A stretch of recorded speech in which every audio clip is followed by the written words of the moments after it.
अपना प्रशांत भैया और आप लोगों के लिए लेकर आ गया हूं एक नई सीरीज जो कि है rapid revision for class 10 science.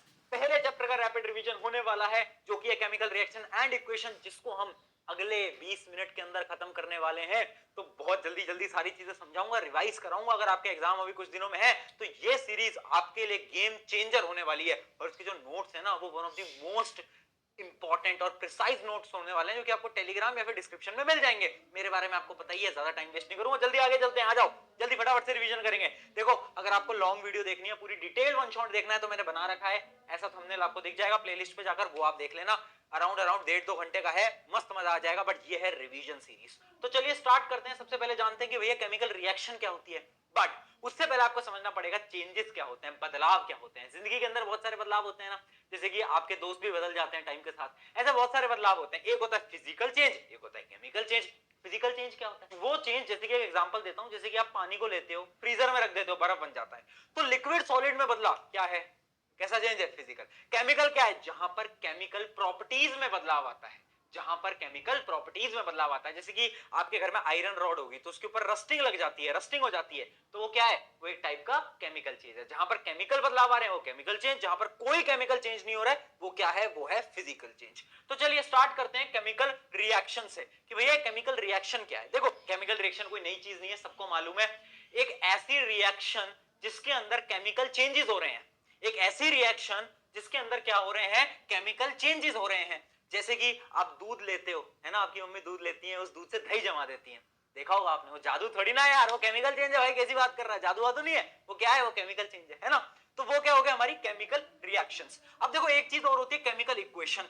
अब देखो, आपको पता है कि केमिकल रिएक्शन एक चीज होती है, बट इस चीज को रिप्रेजेंट कैसे करेंगे? किसकी मदद से करेंगे? इसकी मदद से करेंगे, केमिकल इक्वेशन की। तो केमिकल इक्वेशन क्या है? Representation of chemical reaction using symbols and formula. Symbols और फॉर्मूला की मदद से हम केमिकल रिएक्शन को लिख रहे हैं केमिकल इक्वेशन की मदद से। तो केमिकल इक्वेशन क्या है? रिप्रेजेंटेशन। अब देखो, आपको एक चीज समझा देता हूं, ध्यान से देखना। कुछ केमिकल रिएक्शंस को हम ऐसे लिखते हैं, इक्वेशंस को हम ऐसे लिखते हैं, तो जो लेफ्ट साइड वाली चीज है ना, ये जो आप देख पा रहे हो, इसको हम बोलते हैं रिएक्टेंट और राइट वाले को बोलते हैं प्रोडक्ट। बहुत सिंपल चीजें ऑलरेडी आप पढ़ चुके हो। ये है रिएक्टेंट, ये है प्रोडक्ट। जैसे कि आप एग्जांपल देखो, Mg+O2 = MgO। तो इसमें क्या है? ये दोनों क्या है बेटा? ये दोनों है रिएक्टेंट और ये क्या है? ये है प्रोडक्ट। ठीक है, समझ गए? अब थोड़ी सी और डिटेलिंग में जाते हैं, थोड़ी सी और डिटेलिंग में जाते हैं और समझते हैं मेक इक्वेशंस मोर इंफॉर्मेटिव। किन चीजों की मदद से हम इक्वेशन को और इंफॉर्मेटिव बना सकते हैं? कुछ चीजें हैं, जैसे कि सबसे पहली चीज है फिजिकल स्टेट। देखो, फिजिकल स्टेट होती है हर एलिमेंट की, कुछ सॉलिड होते हैं, कुछ लिक्विड होते हैं, कुछ गैस होते हैं। और एक नई टर्म और होती है जो कि हम बोलते हैं एक्वस, जिसको हम ए क्यू से रिप्रेजेंट करते हैं। किससे करते हैं? ए और क्यू से रिप्रेजेंट करते हैं। भैया ये एक्वस क्या होता है? देखो, एक्वस यानी आप ये मान लो मिक्सचर, सॉलिड और पानी के मिक्सचर जो हो जाता है, एक तरीके का मिक्सचर जो है, उसको हम एक्वस बोलते हैं, है ना। तो ये एग्जैक्टली लिक्विड फॉर्म में भी नहीं है, ये एक टाइप का मिक्सचर है, तो उसको हम बोलते हैं क्या? Aqueous solution. ए क्यू से रिप्रेजेंट करते हैं। उसके अलावा है कंसंट्रेशन। कंसंट्रेशन जैसे कि कुछ एसिड कंसंट्रेटेड होते हैं तो उसको हम क्या लिखते हैं? CONC dot. कुछ डाइल्यूट होती है, डाइल्यूट मतलब कम कंसंट्रेशन होता है, उनको हम लिखते हैं क्या? DIL dot. ये आपको ऑलरेडी पता है। आगे बढ़ते हैं, हीट। देखो, हीट हम कभी कभार देते हैं, तो हीट का सिंबल क्या होता है? हीट का सिंबल होता है ये ट्राइंगल। हीट का सिंबल होता है ये ट्राइंगल। ठीक है, यहां पर बना भी रखा है, आप देख सकते हो, अभी जूम करके दिखा दूंगा। तो ये कुछ चीजें हैं जिनकी मदद से हम क्या कर सकते हैं, जिनकी मदद से हम इक्वेशन को और ज्यादा इंफॉर्मेटिव बना सकते हैं। जैसे कि एग्जांपल आप ध्यान से देखोगे तो आपको पता चलेगा, Zn क्या है? सॉलिड में है, सॉलिड में है। HCl एक्वस में है और कंसंट्रेटेड है। उसके अलावा देखो, हीट दे रहे हैं तो यहां पर हम ऐसे भी लिखवा सकते हैं हीट का सिंबल। उसके अलावा ZnCl2 एक्वस में है, और उसके बाद H2 गैस में है, और लास्ट में हीट रिलीज हो रही है, हीट बाहर निकल रही है। तो ऐसे हम अपनी इक्वेशंस को लिखते हैं ताकि इंफॉर्मेटिव लगे, ताकि अच्छा लगे, अट्रैक्टिव लगे और इंफॉर्मेशन आपको मिले। ठीक है, चलिए आगे बढ़ते हैं। अगली चीज है, कुछ इंपॉर्टेंट टर्म्स के बारे में बात करते हैं। पहली इंपॉर्टेंट टर्म है प्रेसिपिटेट। ये क्या होता है? It is an insoluble solid which settles down after the completion of chemical reaction. समझा देता हूं, सुनो। जब हम दो एक्वस सॉल्यूशन को लेते हैं और हम उन्हें मिक्स करते हैं, उन दोनों के मिक्स करने से एक सॉलिड बनता है। वो जो सॉलिड है ना, जो कि डिसॉल्व नहीं होता, इनसॉल्यूबल। क्या है? इनसॉल्यूबल। उस सॉलिड को बोल देंगे क्या? ये तो भैया प्रेसिपिटेट है, ये तो भैया क्या है? प्रेसिपिटेट है। अगला पॉइंट देखो, एक्सोथर्मिक रिएक्शन और एंडोथर्मिक रिएक्शन। एक्सोथर्मिक क्या है? वो रिएक्शन जिनमें हीट रिलीज हो रही है, हीट एनर्जी रिलीज हो रही है। एंडोथर्मिक क्या है? जिसके अंदर हीट एनर्जी क्या हो रही है? अब्सॉर्ब हो रही है, हमें हीट देनी पड़ रही है। वो क्या है? एंडोथर्मिक। ठीक है, एग्जांपल आप खुद बताना, खुद सोचो कि जो डाइजेशन का प्रोसेस है, आपने लाइफ प्रोसेस में पढ़ा है ना, डाइजेशन, रेस्पिरेशन, ये क्या है? एंडो है, एक्सो है? ये है एक्सोथर्मिक। क्यों? क्योंकि उसमें क्या होता है ना, उसमें आपका ग्लूकोज वगैरह ब्रेक डाउन होता है ना, और डाइजेशन के अंदर आपका ग्लूकोज फॉर्म हो रहा है, तो उसके अंदर क्या होती है? एनर्जी बन रही है, और जब भी एनर्जी बनेगी तो समझ लेना एक्सोथर्मिक प्रोसेस है। एंडोथर्मिक क्या है? एंडोथर्मिक का एक एग्जांपल है फोटोसिंथेसिस। फोटोसिंथेसिस जो प्लांट करते हैं वो एक टाइप का एंडोथर्मिक है, याद रखना, फोटोसिंथेसिस एंडोथर्मिक, एक्सोथर्मिक क्या हो गया? आपको एग्जांपल उसके मैंने दे दिए हैं। अगली चीज है कैटलिस्ट। भैया ये कौन है? ये सबसे बदमाश आदमी है। कैटलिस्ट वो दोस्त है, एक दोस्त नहीं होता आपके ग्रुप के अंदर जो कि दो दोस्तों के बीच में लड़ाई लगाकर आता है, खुद से लड़ाई नहीं करता, वो कान भर देता है, बोलता है कि इसने तेरे बारे में बोला, इसने बोला, वही है कैटलिस्ट। तो कैटलिस्ट क्या करता है? रिएक्शन के अंदर डायरेक्टली इन्वॉल्व नहीं होगा, बट जो आपकी रिएक्शन है उसकी स्पीड इंक्रीज या डिक्रीज कर देगा। तो कैटलिस्ट क्या है? Is a substance that speeds up the chemical reaction और लोअर्स द टेंपरेचर और प्रेशर नीडेड। मतलब डायरेक्टली इन्वॉल्व नहीं होगा, इनडायरेक्टली सारे काम कर देगा और रिएक्शन की स्पीड को चेंज कर देगा। ठीक है, चलिए ये हो गया कैटलिस्ट के बारे में बात, आगे बढ़ते हैं। अब देखो कैरेक्टरिस्टिक्स ऑफ केमिकल रिएक्शन, यानी एक केमिकल रिएक्शन हुई, मुझे कैसे मालूम, मुझे कैसे पता भैया कि केमिकल रिएक्शन हुई है? कैसे पता लगाऊंगा? पता है कैसे पता लगाओगे? कुछ उसके कैरेक्टरिस्टिक्स हैं, जैसे आपके कैरेक्टरिस्टिक्स हैं, आपके बाल लंबे हैं, बाल छोटे हैं, आंख लंबी है, आंख छोटी है, उसी प्रकार से इसके कैरेक्टरिस्टिक्स हैं। कैसे? पहला है चेंज इन कलर। कुछ रिएक्शंस में रंग बदल जाता है, जैसे उसने रंग बदले वैसे यहाँ पर भी रंग बदल रहे हैं बेटा। अगर आया चेंज इन टेम्परेचर, कभी कभार चेंज टेम्परेचर बदल जाता है, जैसे एक्सोथर्मिक रिएक्शन में क्या होता है?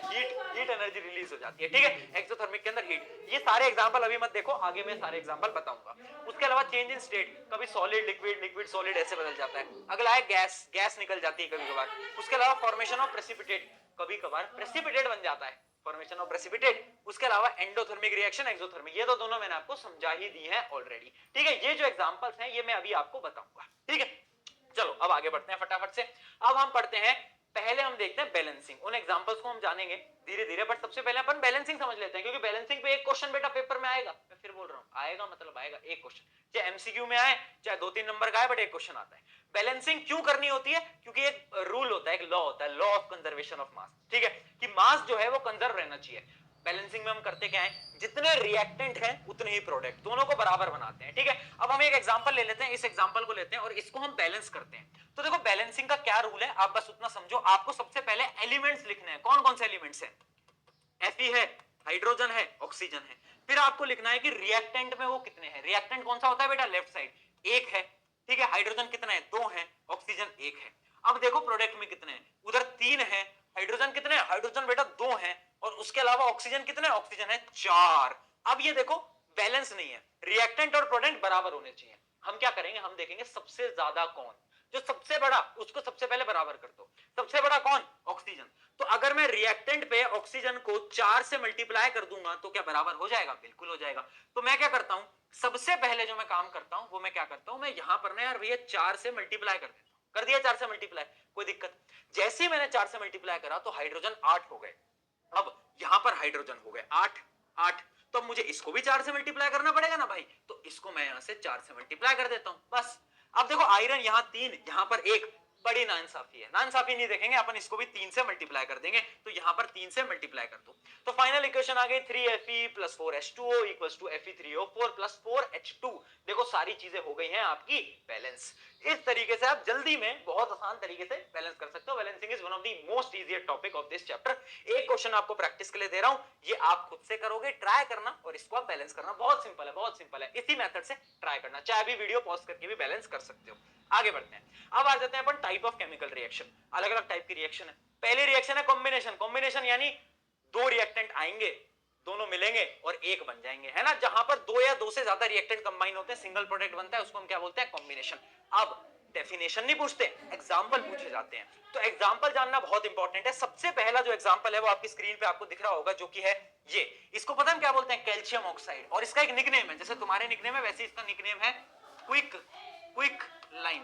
क्विक लाइन इसका निकनेम है, क्विक लाइन। ठीक है, ये जब पानी में, इसको पता है, इसको हिंदी में चूना बोलते हैं। आपके घर में वो व्हाइट वॉशिंग होती है ना, चूना जो होता है वो होता है ये। तो ये जो चूना है इसको हम पानी में मिलाते हैं। जब इसको पानी में मिलाते हैं ना, तो पता है क्या बनाता है? Calcium hydroxide. और इसका निकनेम क्या है? इसका निकनेम है स्लेक्ड लाइम। स्लेक्ट लाइम, पानी में मिलाया, क्या बन गया? स्लेक्ट लाइम बन गया, स्लेक्ट लाइम। और ये जो प्रोसेस होता है ना, ये जो प्रोसेस, ये पता है कैसा होता है, ये एक एक्सोथर्मिक प्रोसेस है। यहां पर ना बेटा क्या होता है, हीट एनर्जी निकलती है। क्या निकलती है, हीट एनर्जी निकलती है। तो याद रखना ये जो रिएक्शन है ये एक्सोथर्मिक रिएक्शन है।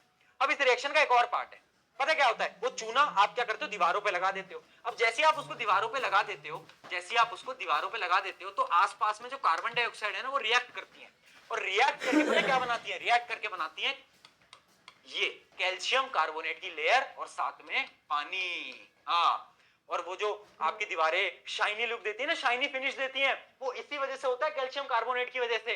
तो ये भी क्या है, ये भी कॉम्बिनेशन हो गया एक टाइप का, है ना, ये भी एक टाइप का कॉम्बिनेशन हो गया। तो ये क्या है, कैल्शियम कार्बोनेट शाइनी फिनिश देता है, इस बात को हमें याद रखना है। तो ये हो गया हमारा एक एग्जांपल। उसके अलावा एक एग्जांपल होता है हाइड्रोजन ऑक्सीजन कंबाइन होकर क्या बनाते हैं, पानी बनाते हैं। तो बहुत सिंपल है, ठीक है। आई होप आपको ये चीज समझ आ गई होगी, ठीक है। अब आप एक चीज समझ लेना, एक होता है आपका CO2 test, carbon dioxide test. मतलब कार्बन डाइऑक्साइड आ रही है, तो मुझे कैसे पता चलेगा कि कार्बन डाइऑक्साइड है या नहीं है, उसका कोई टेस्ट भी तो होना चाहिए। तो उसके टेस्ट का नाम होता है लाइम वाटर टेस्ट। क्या होता है बेटा, lime water test. Lime water test क्या होता है, कुछ नहीं होता, ऊपर रिएक्शन लिखी है, ये देख, ये होता है लाइम वाटर टेस्ट, ये है लाइम वाटर टेस्ट। अगर हम ये होता है लाइम वाटर, ये जो स्लेट लाइम है ना, यही होता है लाइम वाटर। अगर हम लाइम वाटर में से कार्बन डाइऑक्साइड पास करेंगे ना, तो वो कैल्शियम कार्बोनेट में बदल जाएगी। मतलब वो थोड़ा सा व्हाइट कलर में बदल जाता है, उसका मिल्की कलर हो जाता है। मिल्की होता है ना सफेद रंग, उसका कलर सफेद हो जाता है, किसकी वजह से, कैल्शियम कार्बोनेट की वजह से। यही होता है लाइम वाटर टेस्ट, कुछ नहीं होता, इतना सिंपल। चल फटाफट से आगे बढ़ते हैं, फटाफट से आगे बढ़ते हैं। अगली रिएक्शन देखते हैं, डीकंपोजिशन रिएक्शन। डीकंपोजिशन में क्या है, टूट जाना। जैसे कि आपका दिल भी उसने तोड़ दिया था, उसी प्रकार से यहां पर रिएक्शन टूटेंगे, यहां पर कंपाउंड टूटेंगे, रिएक्टेंट टूटेंगे। देखते हैं कैसे। देखो एक एग्जांपल इसका देखते हैं, जो कि बहुत इंपॉर्टेंट एग्जांपल है, जो कि है कैल्शियम कार्बोनेट का। ये आप एग्जांपल देख पा रहे हो, कैल्शियम कार्बोनेट। कैल्शियम कार्बोनेट को अगर हम हीट करते हैं ना, हीट करते हैं, तो वो कैल्शियम ऑक्साइड और कार्बन डाइऑक्साइड के अंदर टूट जाता है। यानी यहां पर हमें क्या देना पड़ा, हीट देना पड़ा। अब देखो याद रखना, जो आपके डीकंपोजिशन रिएक्शन होते हैं वो तीन टाइप के होते हैं। पहला है थर्मल, दूसरा है आपका फोटोलाइटिक, और थर्ड होता है आपका इलेक्ट्रोलाइटिक। थर्मल में हीट देते हैं, और अभी इसका एग्जांपल मैंने आपको बता दिया, जो कि है आपका कैल्शियम कार्बोनेट, कैल्शियम ऑक्साइड और कैल्शियम डाइऑक्साइड में टूट जाता है, कार्बन डाइऑक्साइड में टूट जाता है। ये मैं आपको बता चुका हूं, थर्मल एनर्जी हीट देनी पड़ती है। अब आपको समझा देता हूं कि भैया ये फोटोलाइटिक क्या होता है। फोटोलाइटिक के अंदर हम किसी कंपाउंड को सनलाइट की मदद से तोड़ेंगे, सनलाइट की मदद से डिकंपोज करेंगे। क्या एग्जांपल है इसका, सबसे इंपॉर्टेंट एग्जांपल है AgCl। AgCl टूट जाता है किसके अंदर, Ag प्लस Cl2 गैस के अंदर, ठीक है। AgCl का कलर होता है व्हाइट, ठीक है, और हम उसको सनलाइट में रखते हैं ना, तो अचानक से ग्रे कलर में बदल जाता है, क्योंकि सिल्वर का कलर क्या होता है, सिल्वर का कलर ग्रे होता है ना बेटा, ग्रे होता है ना। हाँ, चांदी, चांदी तो है जी, सिल्वर ही तो है, इसका कलर क्या होता है, ग्रे होता है। तो ये इसका एक एग्जांपल है। इसका एक और एग्जांपल होता है सिल्वर ब्रोमाइड। सिल्वर ब्रोमाइड की भी सेम रिएक्शन आप देख सकते हो, ठीक है। अगली चीज देखते हैं, इलेक्ट्रोलाइटिक डीकंपोजिशन।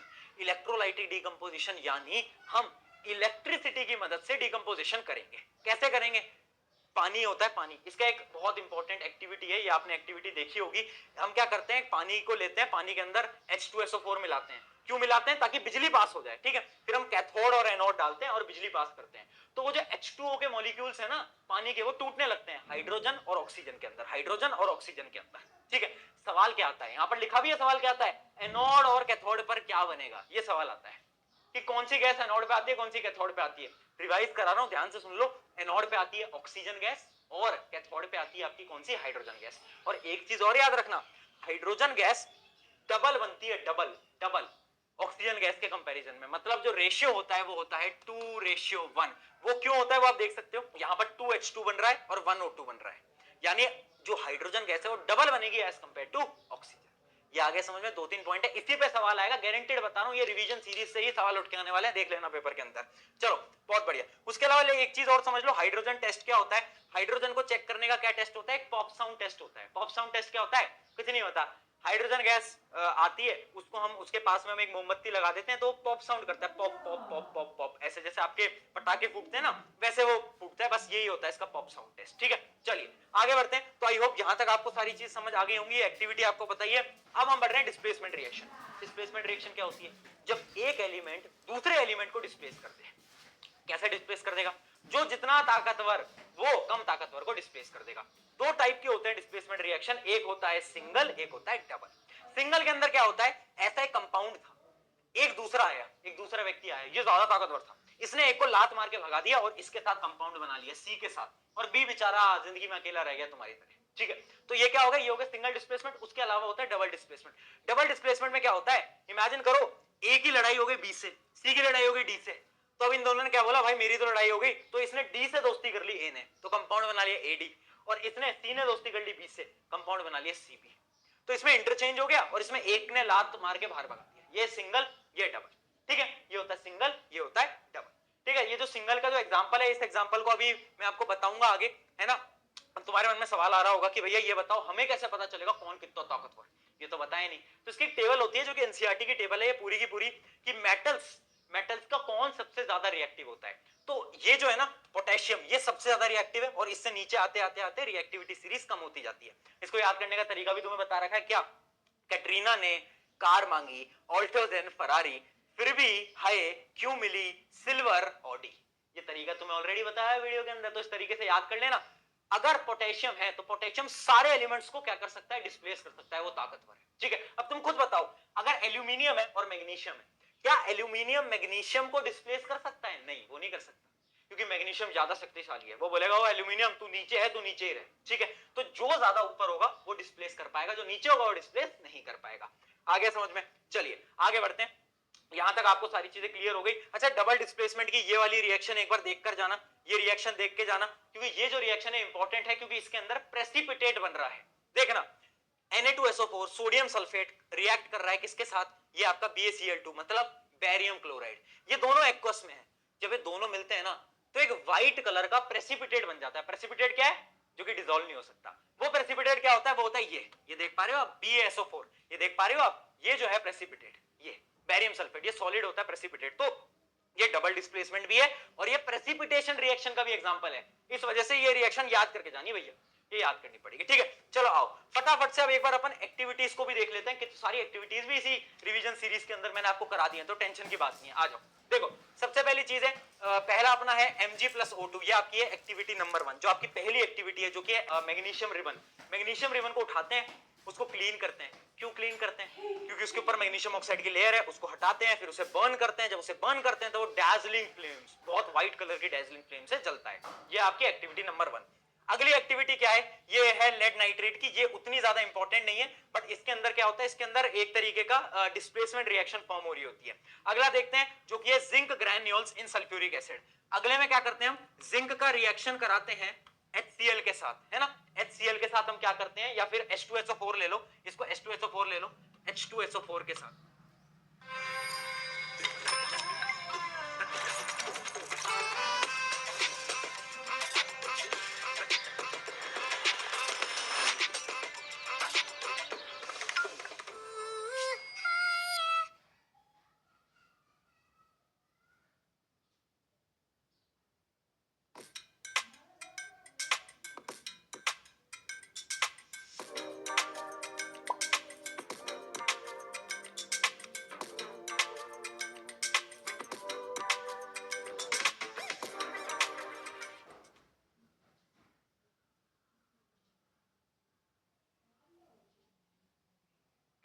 रिएक्ट कराते हैं, तो क्या होगा, जिंक ज्यादा रिएक्टिव है, जिंक के पास ज्यादा शक्ति है। तो जिंक क्या करता है, हाइड्रोजन को लात मार के बाहर भगा देता है और ये बना लेता है ZnSO4 प्लस H2। तो यहां पर क्या हो गई, डिस्प्लेसमेंट रिएक्शन।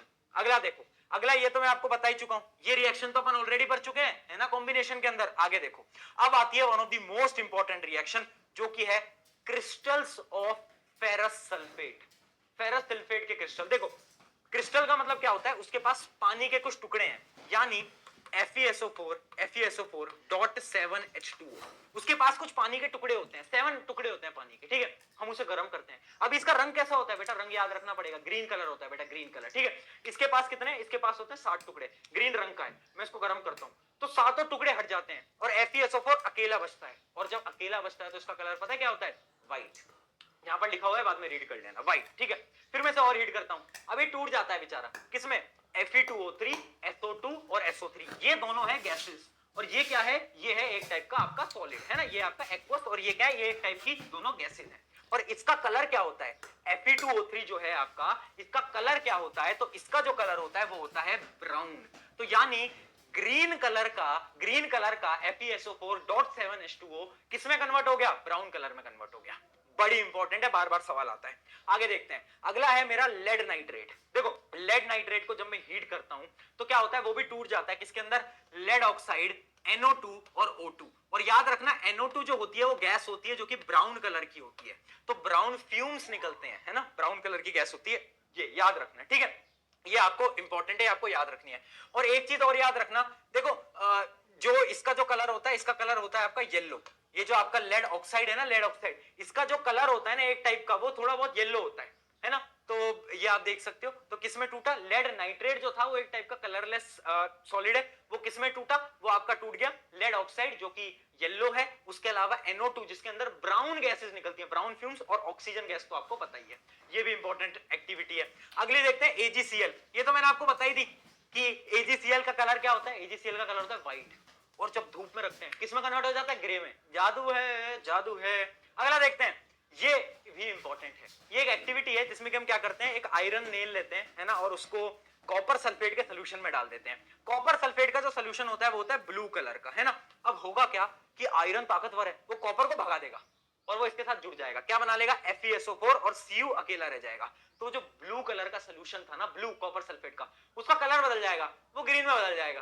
क्यों? क्योंकि FeSO4 का कलर क्या होता है? थोड़ा बहुत आपका पता है आपको क्या होता है? ग्रीन होता है, अभी बताया था, ठीक है। तो ये वाली रिएक्शन भी आपको मैंने बता दी, डबल डिस्प्लेसमेंट, इसके अंदर प्रेसिपिटेट बनता था। अब एक लास्ट रिएक्शन और देख लो जो कि है Cu + O2 = 2CO। देखो कॉपर जो है, कॉपर का जब भी ऑक्सीडेशन होता है तो क्या बनाता है? वो बनाता है कॉपर ऑक्साइड। क्या बनाता है बेटा? कॉपर ऑक्साइड, याद रखेंगे, ठीक है।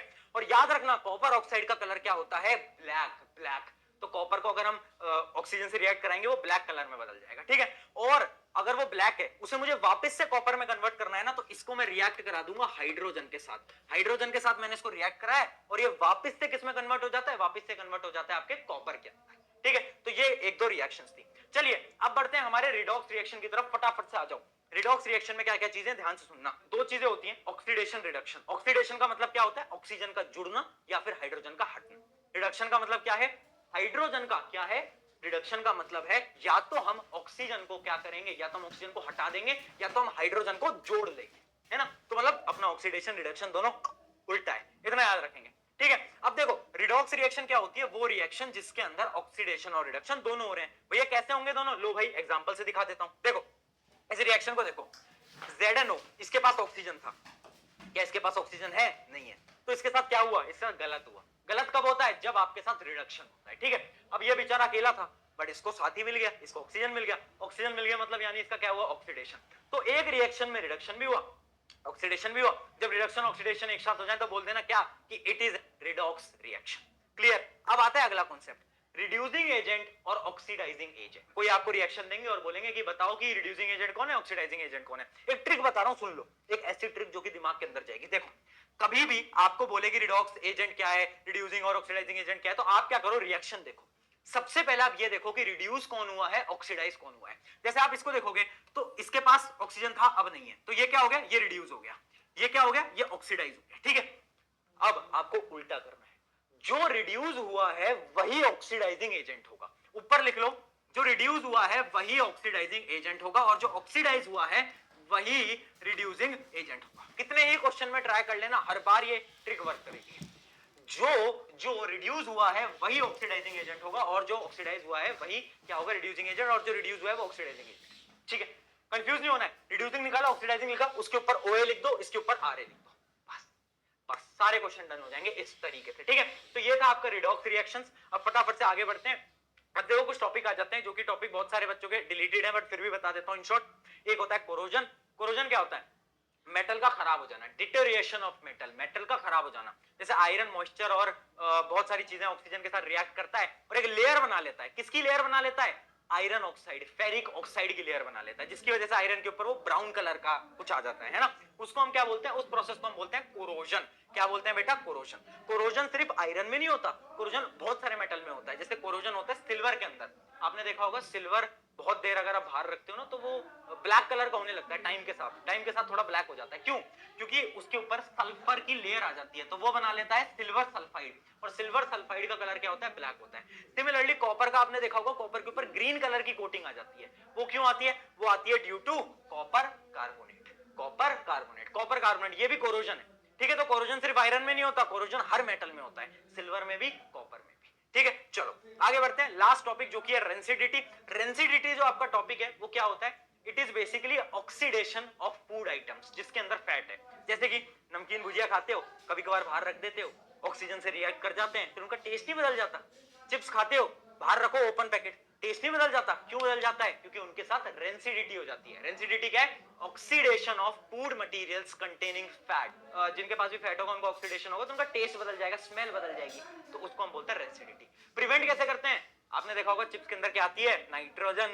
नाइट्रोजन प्रिवेंट कर लेती है ना। उसके अलावा आप रेफ्रिजरेटर्स में रखने लग गए हो सामानों को, क्यों? ताकि वो खराब ना हो। तो ये इसके कुछ मेथड्स होते हैं जिनकी मदद से आप बचा सकते हो फूड को, आपके क्या रेंसिडिटी से बचा सकते हो, ठीक है। ये कुछ आपके मेथड्स हैं, ठीक है। तो यहां पर आपका पूरा का पूरा चैप्टर हो गया है फटाफट से खत्म। फिर बोल रहा हूं, this was the one of the best revision series. जो बच्चे को कुछ नहीं आता था उसके लिए तो बहुत दिक्कत हुई होगी, क्योंकि उसको तो पहली बार पढ़ रहा है, बट जिसको आता है, जो रिवाइज करना है, उसके लिए one of the best lecture है, मेरी गारंटी। अगर इसको सुन के जाओगे ना एग्जाम से पहले, मजा आ जाएगा, सारे फ्लो में ऐसे ऐसे चीजें आ जाएंगी तुम्हारी आंखों के सामने। और ये क्वेश्चन आपके लिए, ये आपको अभी कमेंट करना है, अभी के अभी ये आपको बैलेंस करना है, और इसका आंसर एबीसीडी में से क्या है वो आपको कमेंट बताना है, जल्दी से फटाफट से अभी के अभी इसका आंसर कमेंट में करना। On this note, take care everyone, और बताना अगला चैप्टर आपको किसका चाहिए, अगला chapter revision series rapid revision आपको किसका चाहिए। टेक केयर, बाय बाय, चलो।